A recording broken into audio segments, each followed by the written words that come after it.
성욕을 쫓아 행하는 산만이 몸의 행실을 죽일 수 있다고 했습니다. 하나님의 자녀가 성령의 지배를 받아 하나님의 생명을 경험하는 거죠. 성령의 인도를 받는 자만이 하나님의 자녀라고 할 수 있습니다. 오늘은 그 하나님의 자녀에 대하여 살펴보겠습니다. 첫째로 하나님의 자녀는 하나님이 내 아빠임을 압니다. 14절입니다. 무릇 하나님의 영으로 인도함을 받는 사람은 곧 하나님의 아들이라. 하나님의 영으로 인도를 받는 사람이 하나님의 아들이라고 합니다. 바울은 갈라디아서 4장에서 아브라함의 아들들을 소개합니다. 이스마엘은 요종에게서 육체를 따라 났고, 이삭은 자유 있는 여자에게서 약속으로 성령으로 따라 난 자라고 분명하게 구분합니다. 하나님의 영으로 인도함을 받으려면 삶 전체가 성령이 결정하도록 내어놓는 것이죠. 성령은 내적 충동이나 감정의 고조나 신비한 경험이 아닙니다. 하나님 아들의 대표는 이스라엘 백성이 아니라 예수님이라고 볼 수 있습니다. 예수님은 자기 뜻을 앞세우지 않고 언제나 하나님의 뜻을 먼저 구했습니다. 예수를 영접하고 법적인 자녀의 지위를 얻었다고 만족하지 마십시오. 성령이 내 속에 들어와서 하나님의 말씀을 알려주는데 그 말씀을 듣지 않으면 나는 법적인 하나님의 자녀일 뿐 하나님 자녀의 노릇도 못하고 하나님 자녀에 걸맞는 삶이 있을 수가 없거든요. 부모 말을 듣지 않고 자기 멋대로 사는 자녀가 과연 자녀답다고 말할 수 있을까요? 하나님의 자녀라면 하나님의 말씀을 들어야죠. 우리도 예수님처럼 하나님의 말씀을 먼저 앞세우는 그런 자녀가 되어야 할 것입니다. 15절입니다. 너희는 다시 무서워하는 종의 영을 받지 아니하고 양자의 영을 받았으므로 우리가 아빠 아버지라고 부르짖느니라. 하나님의 자녀가 되게 하는 양자의 영은 성령입니다. 그럼 종의 영은 무엇일까요? 영이라고 붙었으니까 다 성령일까요? 종의 영은 율법 아래 옛 시대에 나타난 성령의 역사라고 주장하는 사람이 있습니다. 물론 율법이 무조건 나쁜 건 아니죠. 하지만 여전히 죄 아래 속해 있는 것은 틀림이 없습니다. 그래서 종의 영의 특징이 무서워하는 영이라고 말했죠. 왜 무서워하나요? 율법을 다 못 지키니까. 그 율법이 나로 하여금 무서움을 줄 수밖에 없는 거잖아요. 철로 역정에 보면 죄를 짓고 가는데 갑자기 어느 할아버지가 몽둥이를 들고 와서 나를 마구 때리더래요. 가만히 보니까 모세 할아버지라고 하더라고요. 율법을 지키지 못한 사람에게 몽둥이로 무조건 때리니까 무서워하고 두려워할 수밖에 없는 거잖아요. 그런데 우리는 이 무서운 율법 아래에 있는 종의 영을 받지 않았다고 말합니다. 그래서 종의 영을 조금 더 확대하면 죄와 죽음의 영이라고 할 수 있고 사탄의 영이라고까지 확대할 수 있습니다. 사탄은 잠시 우리에게 권력과 젊음과 건강처럼 좋은 것을 많이 줍니다. 그런데 사람들은 그것을 가진 사람을 부러워합니다. 하지만 마귀는 결국에는 우리를 죽음으로 몰고 갑니다. 인생이 행복하고 자신만만하기만 하지만 인생은 결코 넉넉하지 않습니다. 두렵고 외롭고 허무하고 고독한 것이 인생 아니겠습니까? 잘 살고 권력의 높은 자리에 올라가고 공부를 많이 해도 그것으로 그 마음의 공허와 두려움을 없앨 수는 없습니다. 그럼 어떻게 해야 인생을 제대로 살 수 있을까요? 예수 그리스도를 믿고 양자의 영을 받아야 합니다. 양자의 영을 받으면 불안과 두려움을 이길 수 있는 거죠. 다시 무서워하는 종의 영을 받지 않는다고 했으니 불안과 두려움을 이기는 평안을 얻는 것 아니겠습니까? 죽음이라는 심판이 주는 종국적인 두려움을 이길 수 있다고 말합니다. 오히려 심판을 두려워하는 것이 아니라 그 심판을 주관하는 공의의 재판장이신 하나님을 향하여 아버지라고 부르게 된다는 것이죠. 양자됨이야말로 그리스도인이 누리는 가장 큰 특혜라고 볼 수 있습니다. 로마 문화권에서 양자는 사회에서 매우 높은 특권이었습니다. 네로 황제도 양자였거든요. 양자라고 친자녀와 차별하지 않는 사회입니다. 오히려 친자식보다 더 귀하게 여기기도 합니다. 왕이 자신의 왕위를 물려줄 때 자식이라고 무조건 물려주지 않고 정말 똑똑하고 괜찮은 사람이 있으면 그 사람을 양자로 들여서 그 사람에게 왕위를 물려준다는 겁니다. 자식은 생긴 대로 키울 수밖에 없잖아요. 그러나 양자는 신중하게 자기 목적에 맞게끔 자기 뜻대로 직접 선택하는 것이죠. 그 절차도 매우 까다롭고 복잡합니다.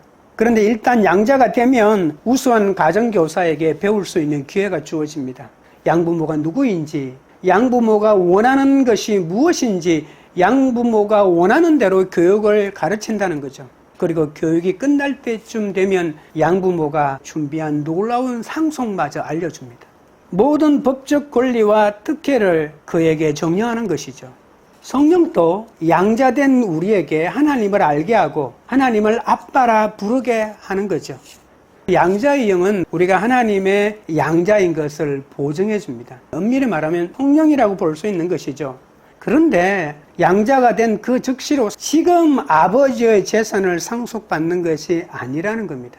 육신의 자녀도 아버지가 살아있는 동안에 재산을 상속받지 않습니다.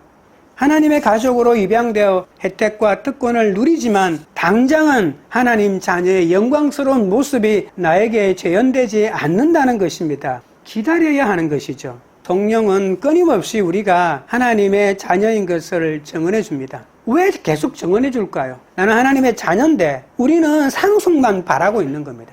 아니, 예수 믿으면 다 잘 된다며, 모든 일이 풀린다며라고 하면서 나에게 주어지는 축복만을 바라는 겁니다. 그러면 믿음이 없는 사람은 실망하고 나가 떨어지겠죠.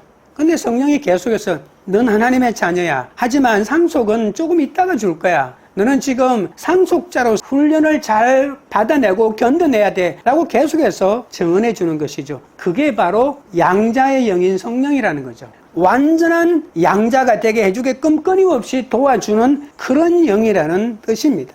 우리는 하나님의 자녀로 입양되어서 하나님의 생명을 누릴 수 있는데 우리가 조금씩 믿음이 성장함에 따라서 우리 속에서 역사하는 하나님의 생명의 크기는 더 크게 될 것입니다. 종의 영은 하나님 앞에서 무서워한다고 했잖아요. 하나님이 율법이라고 하는 심판으로 나를 정죄하지는 않을까라고 조마조마하고 마귀도 내 속에서 끊임없이 참소하는 거죠. 그래서 두려워할 수밖에 없죠. 하지만 양자의 영은 내가 하나님의 자녀라는 자부심을 계속 심어준다는 겁니다. 넌 하나님의 자녀야. 두려워하지 마라고 말하는 거죠. 양자라는 법적인 지위를 주는 것뿐만이 아니라 양자의 마음마저도 우리에게 주신다는 거죠. 그러니 아버지가 아무리 법적으로 난 이제부터 너 아버지야라고 아버지라고 불러봐라고 하는데 아버지 소리가 안 나오는 거예요. 그때 우리는 하나님을 향해서 아빠 아버지라고 부르짖을 수 있는 것인데 성령께서 우리에게 끊임없이 자녀의 마음을 알려줄 때 순식간에 하나님을 향하여 아빠 아버지라고 부른다는 겁니다. 아빠라고 하는 말은 매우 친절하고 사랑스러운 격이 없는 아버지를 부르는 말 아니겠습니까? 우리는 죽으나 사나 하나님을 아버지라고 부르는 하나님의 가족이 되었습니다. 내가 가진 부끄러움과 실수마저도 아버지에게는 다 털어놓을 수 있지 않습니까? 자녀가 아버지에게 말 못할 것이 무엇이 있겠습니까? 부르짖는다라고 하는 말이 있잖아요. 아기가 너무 행복하고 즐거워서 내는 소리를 말합니다. 아빠를 보고 반가워서 내는 소리인 것이죠. 나를 위해서 무엇이든 해줄 것 같은 아빠이기에 두려움이란 존재하지가 않는 것입니다. 구원을 확실하는 것은 감정이 아닙니다. 하나님을 내가 아빠로 부를 수 있는 체험이 내 삶 속에서 하나씩 쌓여갈 때 그때 나에게 구원의 확신이 생기는 것이죠. 예수님도 하나님을 아빠라고 불렀습니다. 겟세마네 동산에서 예수님이 기도하실 때 마가복음 14장 36절에 의하면 아빠 아버지여 아버지께서는 모든 것이 가능하오니 이 잔 내게서 옮기시옵소서. 그러나 나의 원대로 마시옵고 아버지의 원대로 하옵소서.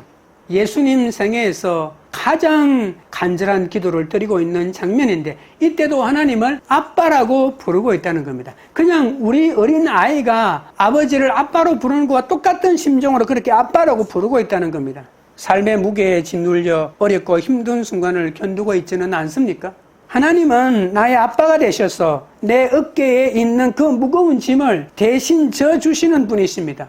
어떤 순간에도 포기하지 마시고 아빠이신 하나님을 부르시기 바랍니다. 어제나 오늘이라 영원토록 동일하신 그 하나님이, 그 예수님이, 그 성령님이 우리를 지키시고 보호해 주실 것입니다. 둘째, 하나님의 자녀는 성령이 친히 역사하십니다. 16절입니다. 성령이 친히 우리의 영과 더불어 우리가 하나님의 자녀인 것을 증언하시나니 성령은 나를 하나님의 자녀로 만들고 또 그것을 알게 해주십니다. 어떻게 해요? 성령께서 내가 마음으로 예수를 영접하고 입술로 그리스도임을 믿도록 해주시니까요. 그러니까 나를 하나님의 자녀로 만드는 것은 분명히 성령이겠죠. 성령은 우리의 존재에 깊숙이 계셔서 끊임없이 영향을 미칩니다. 나도 모르게 하나님을 아빠라고 부르게 하시는 분도 바로 성령이십니다. 내가 하나님을 믿는다고 말할 수 있는 것은 많은 증거를 가지고 있기 때문이 아니라 그 성령께서 내 마음에 계시기 때문이죠. 성령이 내 마음에 계시면 내 삶이 조금씩 바뀌기 시작합니다. 둔한 사람은 잘 못 알아차립니다. 어느 순간부터 조금씩 바뀝니다. 내가 내 삶을 바라볼 때도 그렇고 내가 다른 사람의 삶을 바라볼 때도 마찬가지입니다.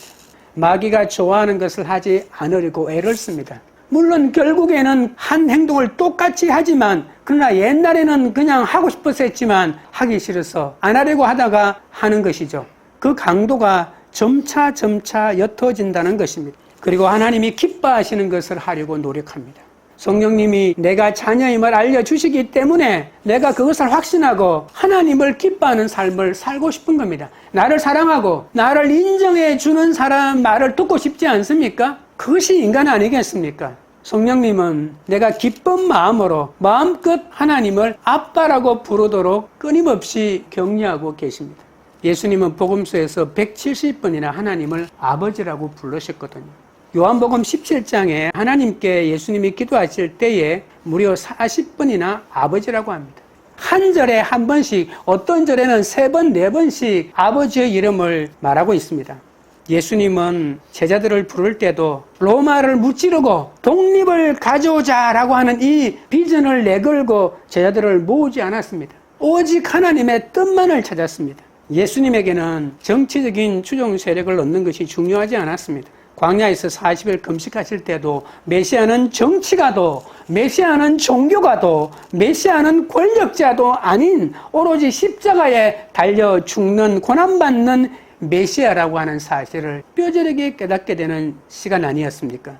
예수님의 일은 12명 제자에게 덜적 투구하는 겁니다. 자신이 거대한 교회를 만든다든지 어떤 거대한 집회를 통해서 모든 사람이 자기를 따라오도록 만드는 것이 아니라 12명 제자에게 자신의 모든 것을 걸고 그들을 가르치는 것이었다는 겁니다. 왜 예수님이 그랬을까요? 제자들이 자신의 사명을 이어받도록 철저히 훈련하라고 하나님께서 말씀하셨기 때문입니다.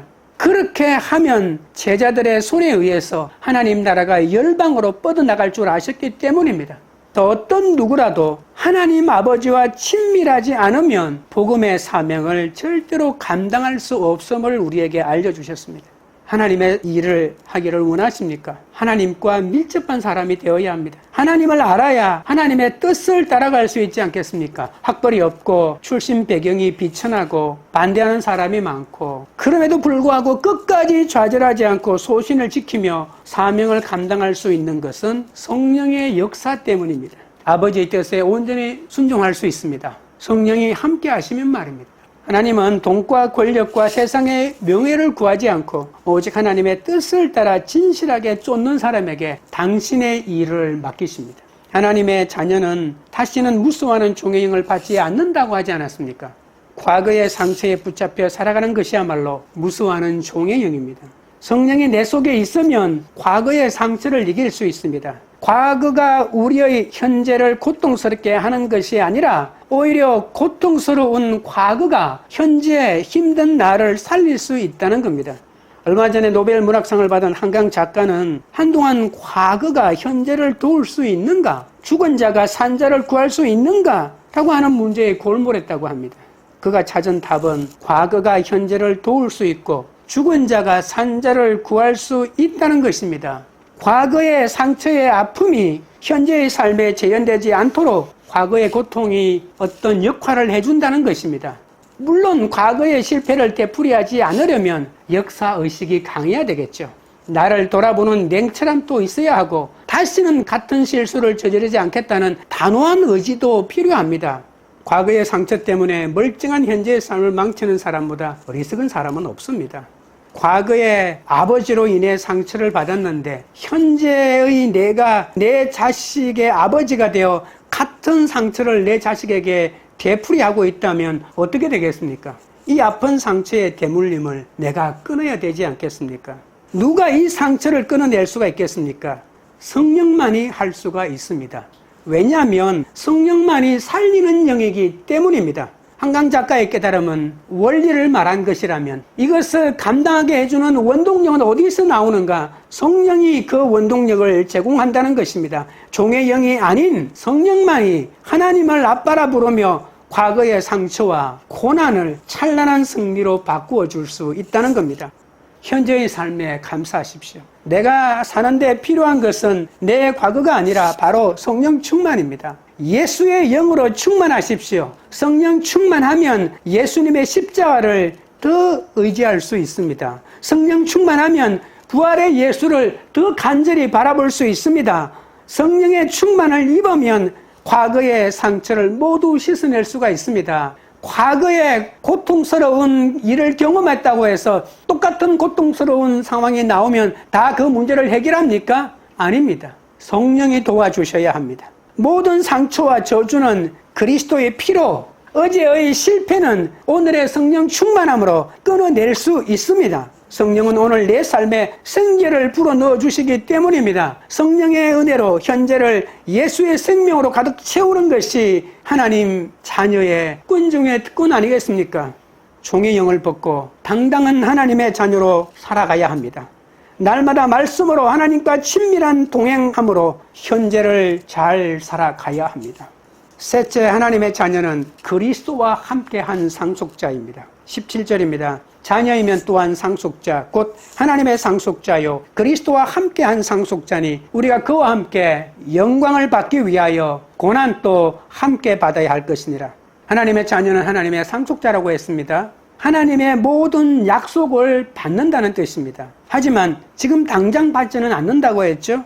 한 가족으로 입양된 사람은 많은 입양의 혜택을 누리지만 가장 큰 혜택은 아버지의 재산을 상속받는 것인데 마지막에 주어진다는 겁니다. 하나님이 가족이 되었다고 현재 내 삶이 완전히 변하지는 않습니다. 구약에서 상속할 유업은 약속의 땅 가나안에 들어가는 것이죠. 원래 이 유업은 아브라함의 후손인 이스라엘 백성들이 누리는 것이었습니다. 하지만 이 하나님의 유업은 이스라엘이 아닌 예수 그리스도를 믿는 모든 사람에게 돌아간다고 합니다. 그리스도 안에 있는 자가 하나님의 자녀가 되고 유업을 상속받게 된다는 것입니다. 하나님의 상속자는 그리스도와 함께한 상속자라고 못을 박아 두고 있습니다. 이제는 유대인의 혈통인 것은 소용이 없습니다. 내가 예수 그리스도를 믿어 그리스도 안에 있어야만 하나님의 영광을 상속받을 수 있는 것이죠. 왜 그럴까요? 하나님의 영광은 예수님을 통하여 드러나기 때문입니다. 그래서 예수님을 믿지 않는 사람은 하나님의 영광과 소용이 없습니다. 지금 이스라엘 땅을 차지하고 있다고 해서 그들이 유업을 받아서 그 땅을 차지하고 있는 건 아닙니다. 영원한 하나님의 나라, 그 영광은 이 땅 위에 세워지는 나라가 아니라는 것을 그들은 모르고 있습니다. 그리스도 안에 계시기 바랍니다. 예수님을 의지하시기 바랍니다. 예수님 밖에서 얻은 모든 것은 오래가지 못합니다. 예수님을 내 삶의 주인으로 모시고 그분의 말씀을 매일 듣고 살아가는 삶이 가장 귀한 삶입니다. 그러나 우리가 잊지 말아야 할 것이 하나 있습니다. 예수님과 함께 영광을 받기 위해서는 고난도 함께 받아야 한다고 합니다. 빌립보서 1장 29절에 그리스도를 위하여 너희에게 은혜를 주신 것은 다만 그를 믿을 뿐 아니라 또한 그를 위하여 고난도 받게 하려 하심이라고 했습니다. 그러니 고난이 우리에게 오는 것은 이상한 것이 아니죠. 축복을 말할 때는 축복을 말하십시오. 하지만 축복만 말하지 마십시오. 성경에 빌립보에서 이렇게 말하고 있지 않습니까? 고난도 받게 하려 하심이라. 누구를 위하여? 그를 위하여. 로마서 1장 말하는 것대로 하나님의 복음을 위하여, 그의 이름을 위하여. 세상에 고난을 좋아하는 사람이 어디 있겠습니까? 그 고난이 닥쳐왔으니 견디내는 것이지 멀쩡한 사람에게 그 고난을 겪겠냐고 하면 누가 그렇게 하겠다고 합니까? 그냥 내 삶에, 내 가족에게 문제가 생겼으니 감당해내는 것뿐입니다. 누가복음 22장 37절에 예수님의 고난을 이렇게 설명합니다. 불법자의 동류로 여김을 받았다. 예수님에게는 이보다도 더 큰 고난이 없었습니다.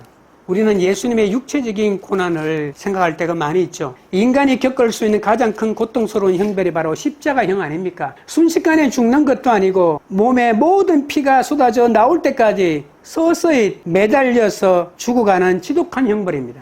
하지만 예수님에게는 이보다 더 큰 형벌은 거룩한 하나님이 죄 덩어리가 되어서 하나님의 심판을 받는다는 것입니다. 하나님의 심판을 받아 하나님에게서 버림을 받는 거죠.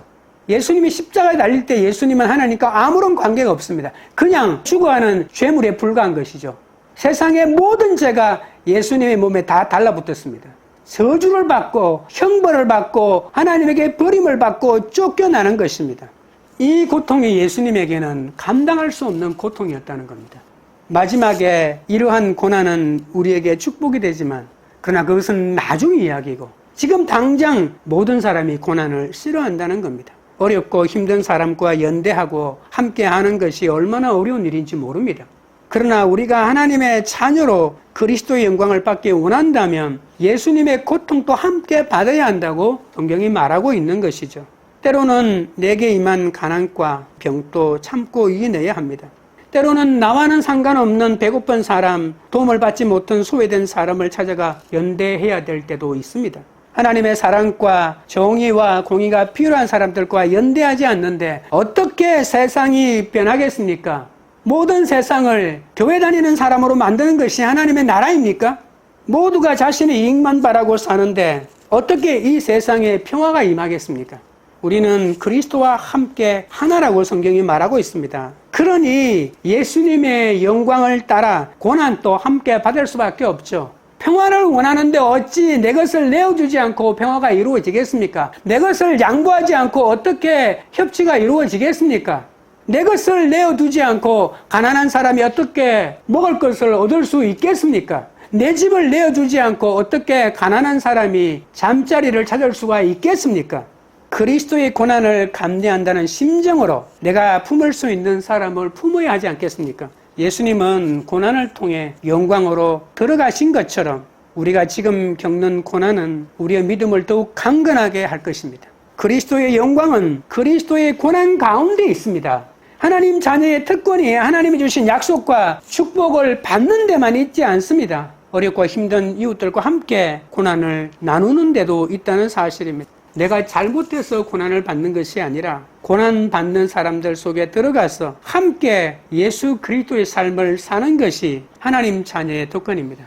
함석헌 선생님이 마음에 붙이는 노래라는 시가 있습니다. 제가 20대 힘들 때마다 읽고 또 읽었던 시입니다. 세상이 거친 바다라도 그 위에 비치는 별이 떠 있느니라. 까불리는 조각배 같은 내 마음아, 너는 거기서도 눈 떠 바라보기를 잊지 말라. 역사가 썩어진 흙탕이라도 그 밑에 기름진 맛이 들었느니라. 뒹구는 한떨기 꽃 같은 내 마음아, 너는 거기서도 뿌리박기를 잊지 말라. 인생이 가시밭이라도 그 속에 은흑한 구석이 있느니라. 쫓겨가는 참새 같은 내 마음아, 너는 거기서도 사랑의 보금자리 짓기를 잊지 말라. 삶이 봄풀의 꿈이라도 그 끝에 맑은 구슬이 맺히느니라. 지나가는 나비 같은 내 마음아, 너는 거기서도 영혼의 향기 마시기를 잊지 마라. 하나님의 자녀라면 하나님의 후계자 수업을 잘 받아야 합니다. 한 기업의 후계자가 되려고 해도 힘든 훈련이 기다리고 있지 않습니까? 하물며 하나님 나라의 상속자인데 어찌 훈련이 없겠습니까? 어찌 훈련이 쉽겠습니까? 어찌 훈련이 한 번으로 끝나겠습니까? 바로 십자가 훈련 아니겠습니까? 그리스도와 함께 영광을 받기 위해 고난의 훈련도 기쁘게 받아야 합니다. 하나님은 우리가 강건한 그리스도인이 되기를 원하시지 않습니까? 우리의 믿음도 우리의 순종도 모두 예수님의 성품을 닦기 원합니다. 왜요? 우리에게 할 일이 있기 때문입니다. 에베소서 4장 12절에 성도를 온전하게 하여 봉사의 일을 하게 하며 그리스도의 몸을 세우려 하심이라.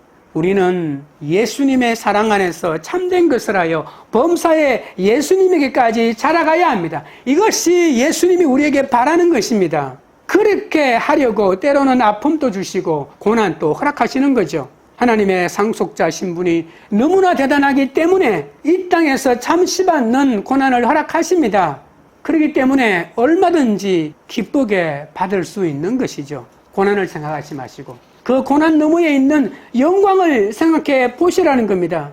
지금 내가 피하고 싶은 고난이 바로 하나님 나라의 상속자가 되는 후계자 훈련입니다.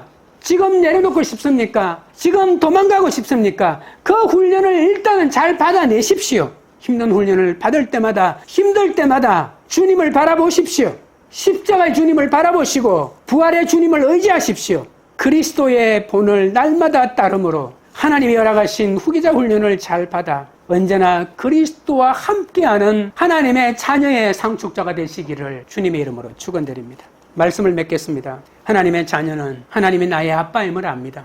예수를 영접하고 법적인 자녀의 지위를 얻었다고 만족하지 말고 하나님의 말씀을 앞세우는 자녀가 되어야 합니다. 하나님은 나의 아빠가 되셔서 내 어깨에 있는 그 무거운 짐을 대신 져주시는 분이십니다. 어떤 순간에도 포기하지 마시고 아빠이신 하나님을 부르시기 바랍니다.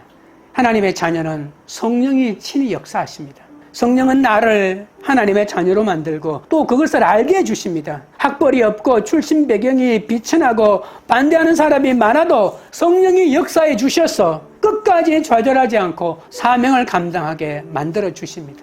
모든 상처와 저주는 예수님의 피로, 어제의 실패는 오늘의 성령 충만으로 끊어내시기 바랍니다. 하나님의 자녀는 하나님의 상속자입니다. 그리스도 안에 있는 자가 하나님의 자녀가 되고 유업을 상속받게 됩니다. 예수님과 함께 영광을 받기 위하여 고난을 함께 받아야 합니다. 지금 내가 피하고 싶은 고난이 바로 하나님 나라의 상속자가 되기 위한 후계자 훈련입니다. 그리스도와 함께 영광을 받기 위해 고난의 훈련도 기쁘게 받음으로 하나님의 자녀로 살아가시기 바랍니다. 찬양 드리고 기도하겠습니다. 하나님 아버지여, 예수를 영접하고 법적인 자녀의 지위를 얻었다고 만족하고 하나님의 말씀을 무시한 저를 불쌍히 여겨 주시옵소서. 언제나 말씀을 앞세우는 자녀가 되기 원합니다. 하나님 아버지여, 나의 아빠가 되셔서 내 어깨에 있는 무거운 짐을 대신 져 주시옵소서. 어떤 순간에도 포기하지 않고 아빠이신 하나님을 부르며 나아가도록 인도하여 주시옵소서. 하나님이 우리를 하나님의 자녀로 만들고 그것을 알게 해주셨다고 하셨습니다. 학벌이 없고 출신 배경이 비천하고 여러 가지 어려움과 고난 가운데 있다 할지라도 성령 충만하여 끝까지 사명을 감당하기 원합니다. 모든 상처와 저주는 예수 그리스도의 피로 씻고 과거의 실패가 아무리 가슴 아프다 할지라도 오늘 성령 충만함으로 끊어낼 수 있도록 역사하여 주시옵기 바라와 원하옵나이다. 하나님 아버지여, 가볼리는 조각배 위에 있다 할지라도 눈 떠 하늘을 바라보게 하여 주시고 뒹구는 한들기 꽃 같은 우리라 할지라도 거기서도 뿌리 밖을 잊지 않게 하시고 쫓겨가는 참새 같은 우리라 할지라도 사랑의 보금자리 짓기를 멈추지 않게 하여 주시옵소서. 하나님이여, 우리는 당신의 자녀입니다. 우리를 붙들어 주셔서 그리스도의 안에 있는 자녀가 되게 하시고 유업을 상속받게 하시니 감사합니다. 과거의 상처를 잊고 죄의 영을 완전히 벗어버리고 그리스도와 함께 영광을 받기 위하여 현재 우리에게 있는 십자가 훈련도 기쁘게 받아내는 하나님의 자녀가 되기 원합니다. 지금 피하고 싶은 그 고난이 바로 내가 하나님 나라를 상속자가 되게 하는 후계자 훈련임을 결코 잊지 않게 하여 주옵소서. 광교리들 교회가 하나님이 나의 아빠임을 알며 성령의 친히 역사임을 믿고 자녀의 사명을 감당하는 교회가 되도록 역사하여 주옵소서. 나와 내 가정에 피하고 싶은 고난이 하나님 나라를 상속하는 후계자 훈련임을 깨닫는 공동체가 되게 하셔서 그리스도와 함께 영광뿐 아니라 고난도 함께 받아내므로 열방을 구원하는 그런 교회가 되도록 역사하여 주시옵소서. 예수 그리스도 이름으로 기도드리옵나이다. 아멘.